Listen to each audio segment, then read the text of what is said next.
नमस्कार, खबरों की खबर में आपका स्वागत है। इस वक्त की बड़ी खबर देश के प्रधानमंत्री नरेंद्र मोदी से जुड़ी हुई है, क्योंकि बताया जा रहा है कि प्रधानमंत्री मोदी काफी नाराज हैं। इनफैक्ट वो गुस्से में हैं, क्योंकि जिस हिसाब से विपक्ष की तरफ से ये INDIA वालों की तरफ से हिंदुत्व पे, सनातन धर्म पे अटैक हो रहा है, प्रधानमंत्री मोदी ने अपने मंत्रियों को कहा है कि we can not take these things lying down.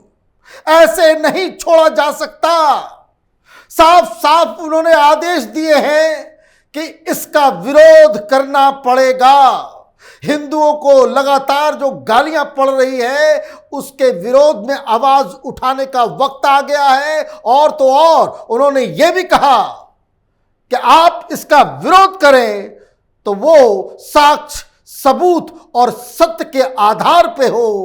और दूसरी तरफ चाहे वो स्टालिन के बेटे उदयनिधि हो या फिर मल्लिकार्जुन खड़गे के बेटे प्रियांक खड़गे, इनके खिलाफ देश भर में जगह जगह FIR दर्ज की जा रही है। देश भर में जगह जगह पे प्रोटेस्ट हो रहा है, पुतले जलाए जा रहे हैं, पुतले के अंदर डंडे डाले जा रहे हैं, उनको आग लगाया जा रहा है। और इससे पूरी तरीके से विपक्ष बौखला गया है।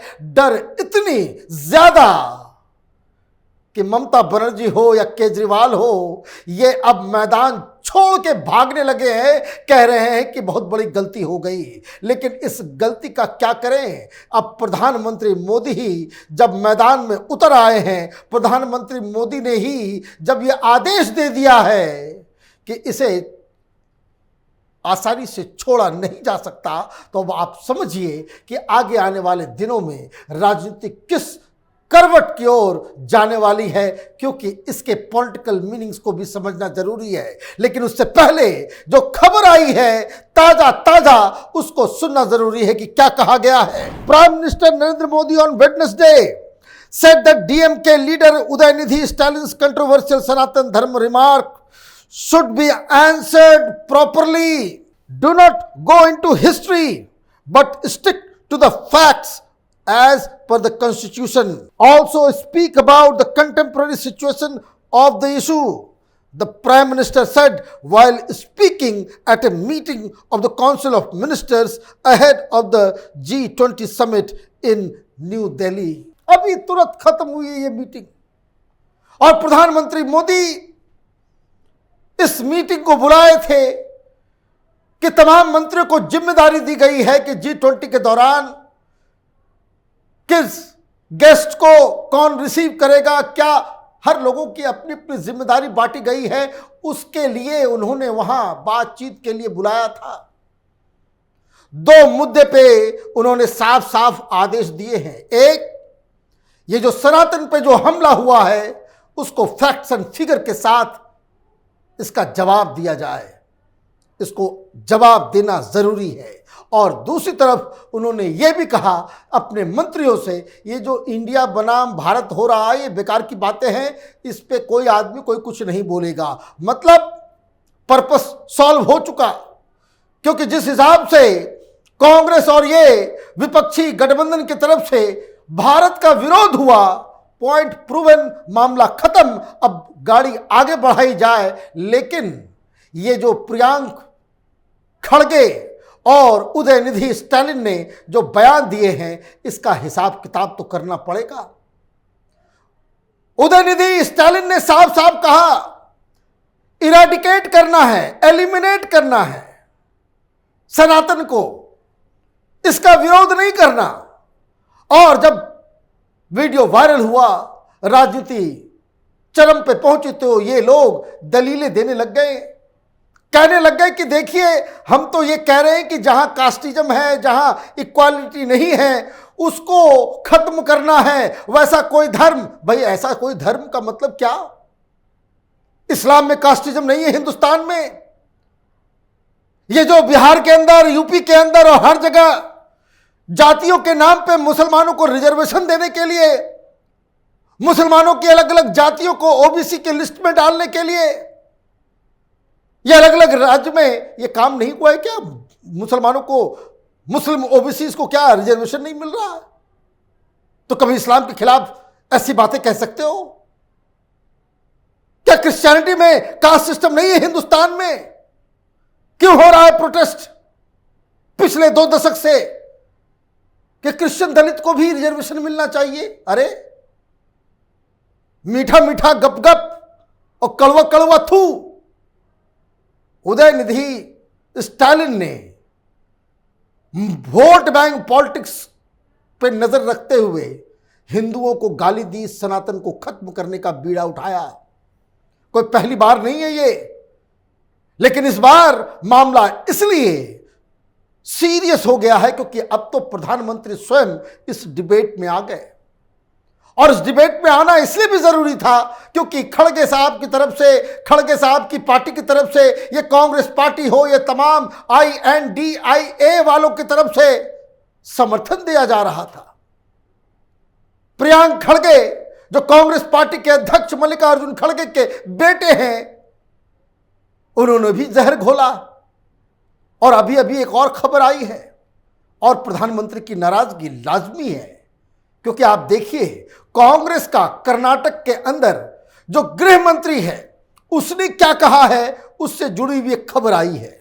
कर्नाटक होम मिनिस्टर जी परमेश्वरा says many religions have arisen in the history of the world. Jainism and Buddhism were born here. When was Hinduism born and who started? It is still a question.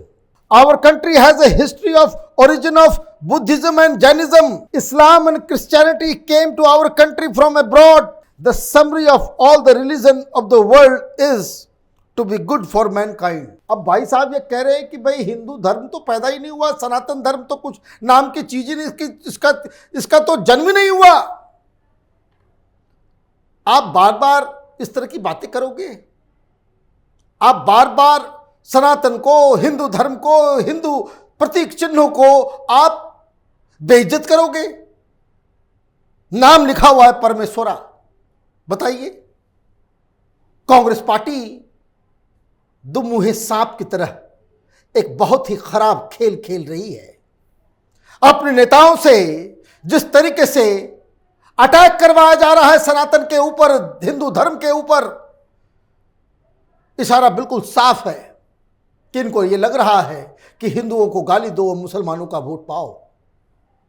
दिक्कत यह है कि Bharatiya Janata party ने इस मसले को इस बार ग्रैब कर लिया है और प्रधानमंत्री ने जो बात कही है कि we can not take these things lying down, इसको आसानी से छोड़ा नहीं जा सकता, इसको जवाब देना होगा, तो वो कार्रवाई तो अब शुरू हो जाएगी।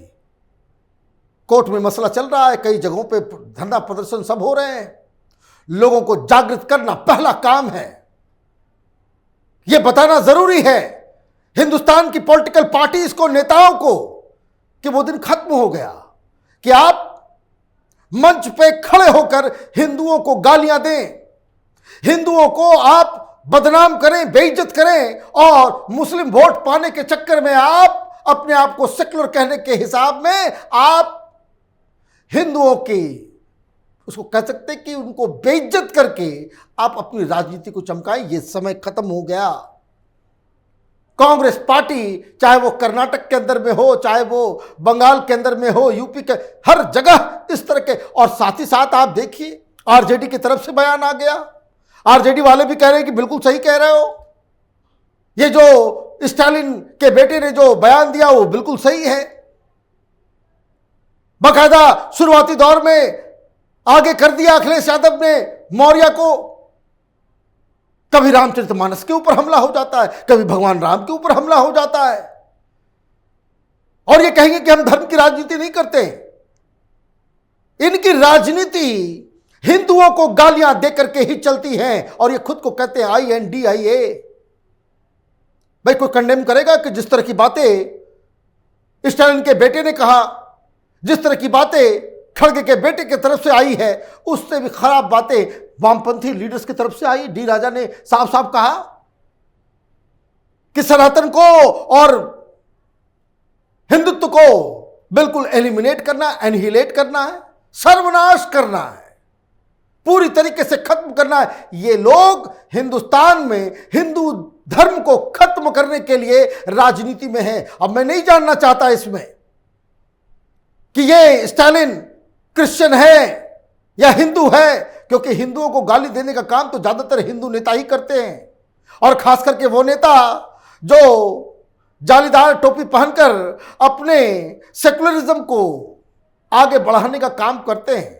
देखिए, एक से एक तस्वीरें आपके जहन में घूमती हुई नजर आएगी। ममता बनर्जी बाकायदा इबादत करते हुए नजर आती हैं, नीतीश कुमार जालीदार टोपी और इफ्तार पार्टी में नजर आते हैं, लालू यादव, अरविंद केजरीवाल, राहुल गांधी, सोनिया गांधी के तो घर पे ही इफ्तार पार्टियां होती थी। तो इस तरह से आप देखिए कि हिंदुस्तान की राजनीति में इन लोगों ने यह समझ लिया है कि हिंदू मूर्ख होते हैं, गालियां दो फिर भी उनको कोई असर नहीं पड़ता। और इसलिए ऐसा लग रहा है कि प्रधानमंत्री ने यह सोचा है कि इट इज हाई टाइम कि इसमें इंटरवीन करने की आवश्यकता है, इस मसले को उठाने की आवश्यकता है, डिबेट की आवश्यकता है। आज प्रधानमंत्री ने जो आदेश दिए हैं अपने मंत्रियों को, इसका असर आगे आने वाले दिनों में बहुत नजर आने वाला है।